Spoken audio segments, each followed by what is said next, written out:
Hello and welcome to our live coverage of Manchester City's Champions League clash with Borussia Dortmund.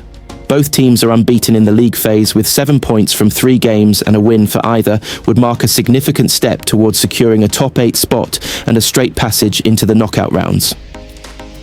Pep Guardiola's side were impressive in beating Bournemouth 3-1 on Sunday to move up to second in the Premier League table, 6 points behind leaders Arsenal. The Blues are without the injured Mateo Kovacic, while Rodri is also not fit to feature. We will bring you all the build-up, action, analysis and reaction right here with our live blog below. Well, Donnarumma has made a save now. Good work from Adeyemi down the right, who darts into the box and gets a shot away. The City keeper gets a strong hand to it and pushes the ball away.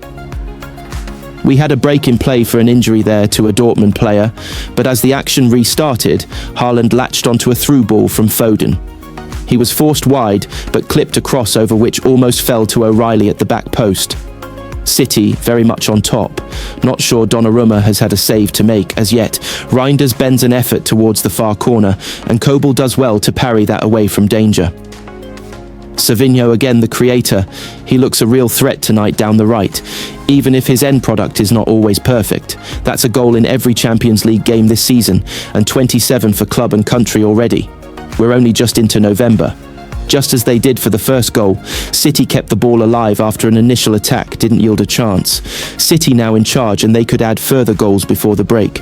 Erling Haaland proved Pep Guardiola right with what he did on his Manchester City day off. Erling Haaland spoke to the media ahead of facing his former club Borussia Dortmund with Manchester City tonight. Erling Haaland walked into Manchester City's press auditorium on his day off and greeted the faces in front of him with a booming "Hi guys," quickly followed by a welcome for his visitors. Guten Tag, if there's any Germans here.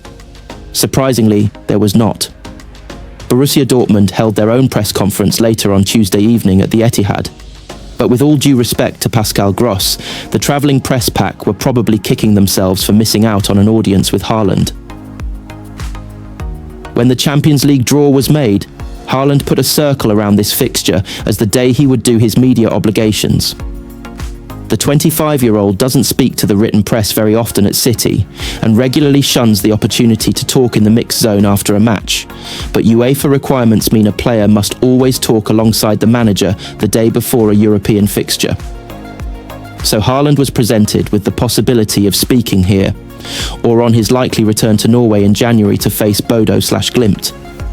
He decided to keep the commitment, even when he was then asked to speak to Sky Sports later this week to preview Sunday's blockbuster clash with Liverpool. City penciled in John Stones to replace him for the Dortmund press conference, but Haaland stayed true to his word. He might have regretted his decision when Guardiola gave the rest of his squad the day off on Tuesday, an unusual move the day before a match. While Haaland's teammates had their feet up, the Norwegian was making the journey to the City Football Academy and back, taking a significant chunk out of his day. He will return on Wednesday morning for a light training session ahead of the game. If he felt aggrieved at having to interrupt his day off, he didn't show it. That friendly greeting suggested he would be on good form, and he was as interesting as ever. He has an ability to hold a room, and even if he doesn't give away as much as you might hope for, he is always engaging, and was so again during his 15 minutes at the top table. For once, Guardiola had been the warm-up act, and a lot of his press conference focused on Haaland. There was a glowing testimony as to why he has been added to the leadership group this season, and praise from Guardiola for Haaland's humbleness. Within a minute of sitting down, Haaland was straining to keep that character assessment on track. Asked if he thought he could break his record this season, he asked back, "I need to ask you which record?" Not to sound arrogant, but which one? He's got a point. Haaland already holds numerous records at the Etihad and in the Premier League. This time the question was whether he could better his tally from his first season at the club. "I had 57 in total with the national team, so I'm in a good way," he said. Only it appeared he was incorrect. He got 56 from the start of June to the end of City's treble-winning season. It was fascinating that Haaland got this number wrong, but at the end of his press conference, he could quickly recall the number of times he had been flagged offside in 107 Premier League games, correctly calling it at 18. The stat had done the rounds on social media the day before, so perhaps he had seen it. but the way he spoke about how he hated being offside and the work he put in to avoid it, you wouldn't be surprised if it was a record he was just as proud of. Between getting a number wrong and getting a number right, there was plenty of the modesty that his teammates and coaches have come to expect. He was bashful when asked about breaking Alan Shearer's Premier League goal-scoring record, and literally waved away the idea that he is in the same class as Lionel Messi or Cristiano Ronaldo. He will see plenty of familiar faces tonight, both among teammates and staff who still work at Dortmund. He left Germany's industrial heartland at 21, but asked how he had changed since then. With fatherhood and leadership now on his resume, he insisted he hadn't changed at all. Same Erling, but with more experience, he said.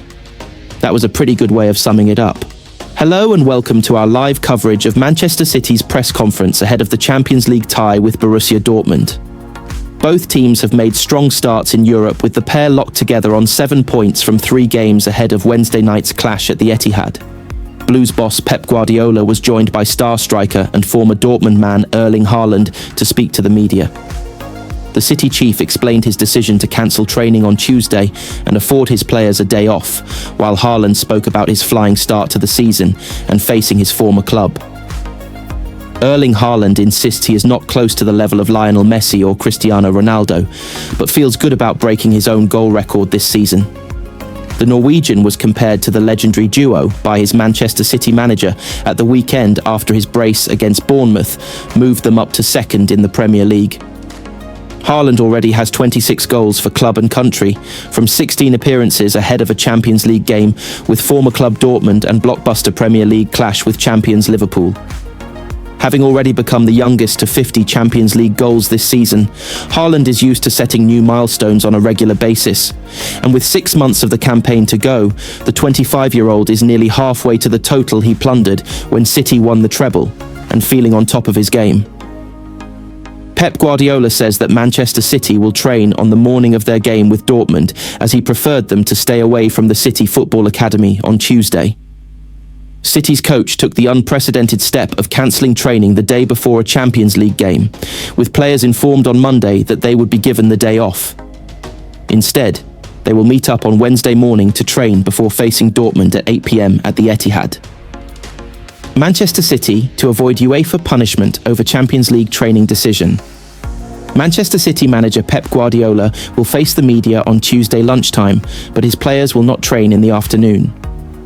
Manchester City have reached an alternative arrangement with UEFA to allow them not to train on the day before their Champions League match with Dortmund. Pep Guardiola made the call on Monday after seeing his squad for a session after their Premier League game against Bournemouth, deciding that they would be better served having Tuesday off before they face Dortmund on Wednesday. The decision impacts UEFA's expectations for Champions League matches. Under the section called Media Matters, the regulations detail how each club must make their training session on the day before the match open to the media for at least 15 minutes as part of their service for broadcasting rights holders who pay UEFA for such access. Both clubs must make their training session on the day before the match open to the media for at least 15 minutes in accordance with the schedule agreed in advance with UEFA. The 2 training sessions must be arranged by the 2 clubs and UEFA together so that the media can attend both, reads Article 79. In principle, the visiting club holds its official training session in the stadium, where the match will take place on the day before the match, unless otherwise agreed in advance with UEFA. If a club does not hold a full training session on the day before the match, alternative arrangements must be made in agreement with UEFA to provide the media with access to a minimum of 15 minutes of the team's preparation. As part of the conditions for not holding training on Tuesday, that has been accepted as an alternative arrangement to allow City players the day off, meaning City are to escape any UEFA sanctions, while Guardiola and a player will still be fulfilling their media duties of a press conference on Tuesday. City's manager will surely be asked to elaborate on his reasons for not training in the press conference, as well as any updates from Sunday's game. The squad worked at the City Football Academy on Monday for a training and recovery session after the Bournemouth match. As is standard, those who hadn't started the match had a heavier workout, and the winning team on Monday consisted of Savinho, Tijani Reinders, Divine Mukasa, Ryan Ait-Nouri, Rico Lewis, and John Stones. City will be targeting 2 wins from their 2 home European matches this month either side of the November international break to push for a top 8 place that will bring them direct qualification for the last 16. They face Dortmund on Wednesday and then Leverkusen later in the month. We want this season to qualify in the top 8. We know how important it is to not have those 2 extra games, said captain Bernardo Silva after the win in Villarreal last month. But yeah, we're happy with our momentum right now, with the way the team is playing. Find a way, FIFA hand, Manchester City, a fresh UEFA handicap for key games. Manchester City were on the wrong end of a UEFA decision last month, and FIFA have complicated their youth league hopes. Manchester City's youth team aren't playing until Wednesday this week, but half of their team could be in action on Tuesday. That's because 5 members of the City Football Academy have been selected as part of Neil Ryan's England side for the Under-17 World Cup in Qatar. They face Venezuela in their first group game on Tuesday before matches against Haiti and Egypt, and the City quintet of Dante Headley, Harrison Miles, Ryan McAdoo, Regan Heskey and Caden Braithwaite will all be hoping for minutes. It's a proud moment for the academy, with nearly a third of the outfield players in the squad coming from City, as club bosses try to produce a Ballon d'Or